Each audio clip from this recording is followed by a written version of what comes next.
Hello friend, आपका अपना YouTube channel उत्तर जी के ट्रिक में स्वागत है। आशा करता हूँ आप स्वस्थ होंगे, अच्छे होंगे, आए दिन हमारी वीडियो देख रहे होंगे। तो फ्रेंड, आगामी परीक्षाओं को ध्यान में रखते हुए प्रैक्टिस सेट बनाया गया है। चलिए फ्रेंड, बिना देर किए हुए आज का प्रैक्टिस सेट का पहला प्रश्न देखते हैं क्या है। भारतवर्ष में हिंदी को आप किस वर्ग में रखेंगे? तो फ्रेंड, आपको बताना है भारतवर्ष में हिंदी को आप किस वर्ग में रखेंगे। ए ऑप्शन में है राजभाषा, बी ऑप्शन में है राष्ट्रभाषा, सी ऑप्शन में बी भाषा और डी ऑप्शन में है तकनीकी भाषा। तो फ्रेंड, इसका सही आंसर होगा हमारा राजभाषा। यानी क्या होगा इसका सही आंसर? राजभाषा। यानी भारतवर्ष में जो हिंदी को हम किस वर्ग में रखते हैं? राजभाषा में। चलिए फ्रेंड, अगला प्रश्न देखते हैं। हिंदी की विशिष्ट बोली ब्रजभाषा किस रूप में सबसे अधिक प्रसिद्ध है? फ्रेंड, आपको बताना है हिंदी की विशिष्ट बोली ब्रजभाषा किस रूप में सबसे अधिक प्रसिद्ध है। ए ऑप्शन में है राजभाषा, बी ऑप्शन में है तकनीकी भाषा, सी ऑप्शन में है राष्ट्रभाषा और डी ऑप्शन में है काव्य भाषा। तो फ्रेंड, इसका सही आंसर होगा हमारा काव्य भाषा। यानी ब्रजभाषा ब्रजभाषा को हम किस में रखेंगे? काव्य भाषा में। ये काव्य भाषा की भाषा है। चलिए फ्रेंड, अगला प्रश्न देखते हैं। जो धन देता है, फ्रेंड आपको बताना है जो धन देता है वाक्यांश के लिए एक शब्द है। ए ऑप्शन में धनद, बी ऑप्शन में धनिक, सी ऑप्शन में धनेश और डी ऑप्शन में है धनस। तो फ्रेंड, जो ये धनद लिखा है, धन का अर्थ होता है अर्थ और दया का अर्थ होता है देना। यानी इसका एक अर्थ और होता है अर्थ भी कहते हैं हम इसको। चलिए फ्रेंड, तो इसका सही आंसर होगा ए ऑप्शन। यानी जो धन देता है वो कौन होता है? धनत कहलाता है। चलिए फ्रेंड, अगला प्रश्न देखते हैं। समुद्र में लगने वाली आग को कहते हैं। तो फ्रेंड, आपको बताना है समुद्र में लगने वाली आग को क्या कहते हैं। ए ऑप्शन में है दावानल, बी ऑप्शन में है बड़वानल और सी ऑप्शन में यायावर और डी ऑप्शन में है बियालू। तो इसका सही आंसर होगा हमारा बी ऑप्शन, यानी बड़वानल।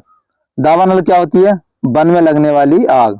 वन में लगने वाली आग क्या कहलाती है? हमारी दावानल। चलिए फ्रेंड, अगला प्रश्न देखते हैं। निम्नलिखित वाक्यांशों एवं उनके लिए प्रयुक्त एक शब्द में से कौन सा युग्म सुसंगत है? आपको बताना फ्रेंड, निम्नलिखित वाक्यांशों एवं उनके लिए प्रयुक्त एक शब्द में से कौन सा युग्म सुसंगत है।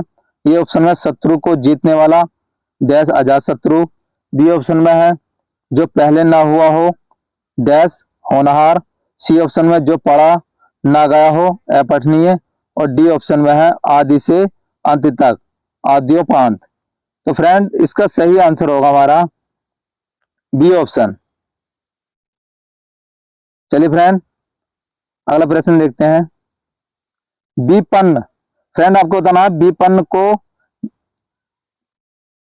कहा है। फ्रेंड, ये विपन्न का विलोम शब्द है। फ्रेंड, आपको बताना है विपन्न का विलोम शब्द है। ए ऑप्शन में परिपूर्ण, बी ऑप्शन में संपन्न, सी ऑप्शन में धनाढ़ और डी ऑप्शन में सिद्ध। तो इसका सही आंसर होगा हमारा बी ऑप्शन, यानी विपन्न का क्या होता है? संपन्न। चलिए फ्रेंड, अगला प्रश्न देखते हैं। जड़ का विलोम शब्द है। ये भी फ्रेंड कई बार यूपी ट्रिपल एससी ने पूछा है।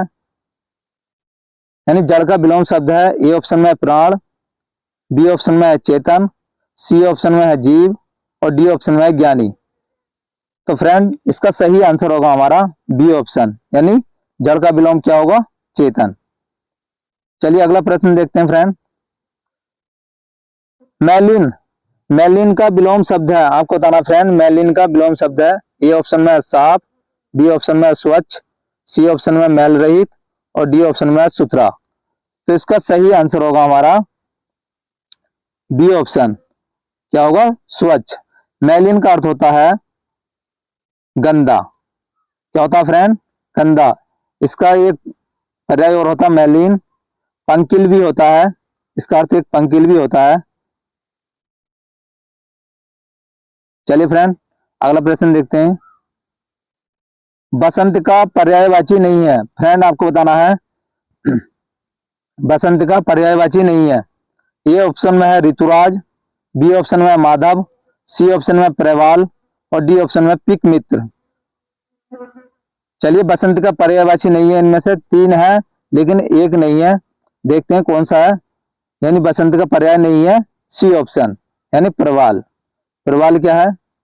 प्रवाल इसका बसंत का पर्याय नहीं है। चलिए फ्रेंड, अगला प्रश्न देखते हैं।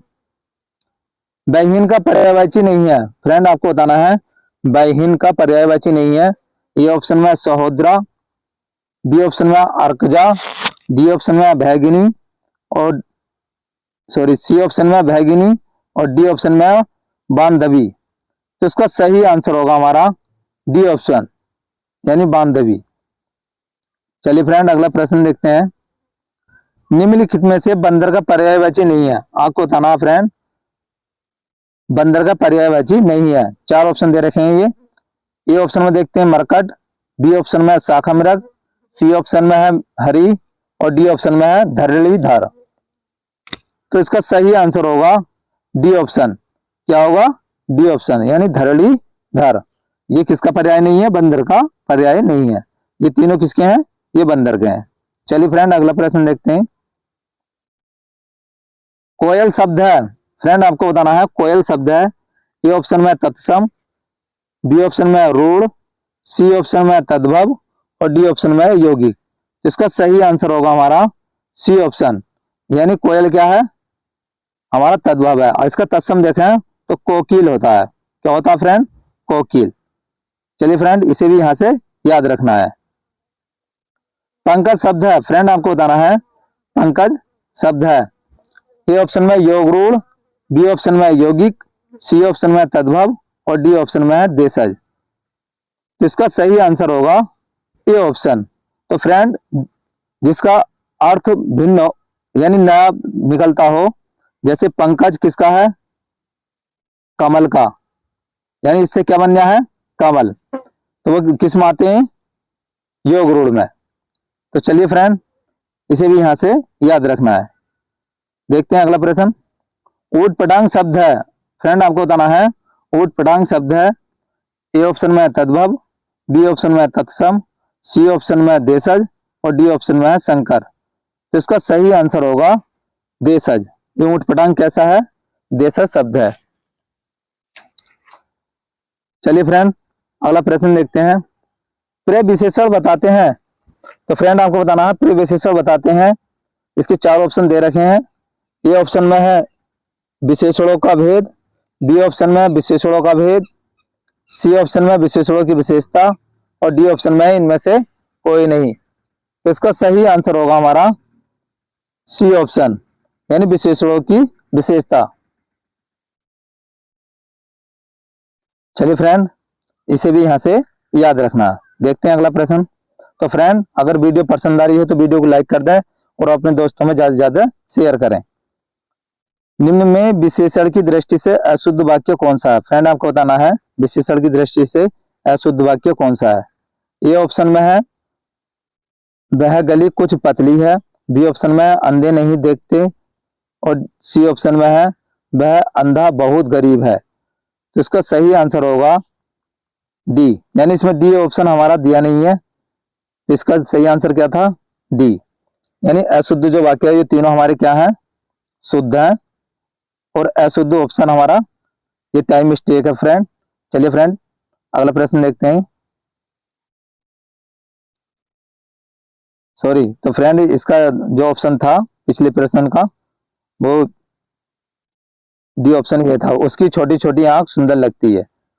तो चलिए फ्रेंड, अगला प्रश्न देखते हैं। जिस शब्द की विशेषता बताई जाती है वह है।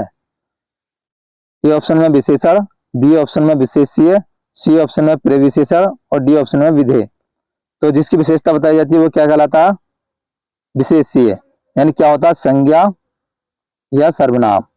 इनकी क्या होती है? विशेषता बताई जाती है। जो विशेषता बताते हैं वो क्या कहलाते हैं? विशेषण। चलिए फ्रेंड, अगला प्रश्न देखते हैं। निम्न में से शुद्ध शब्द है।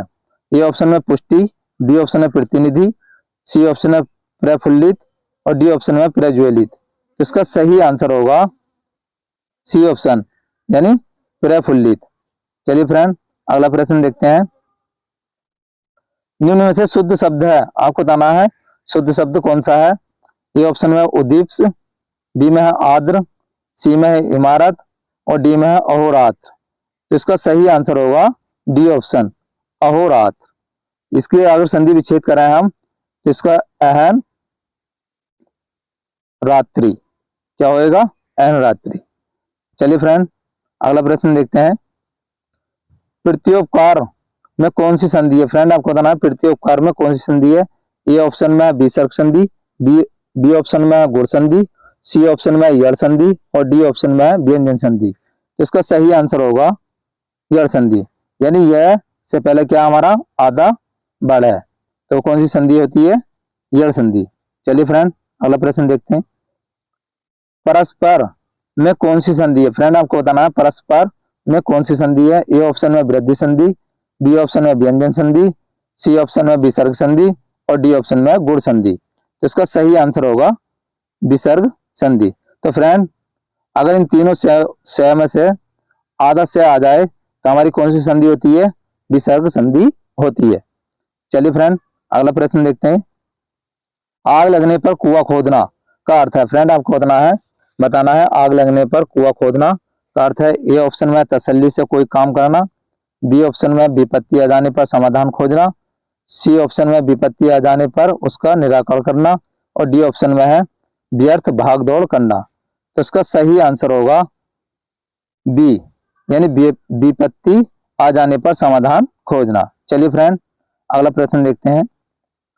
पेट में दाढ़ी होना, यानी फ्रेंड आपको बताना है पेट में दाढ़ी होना मुहावरे का सही अर्थ है।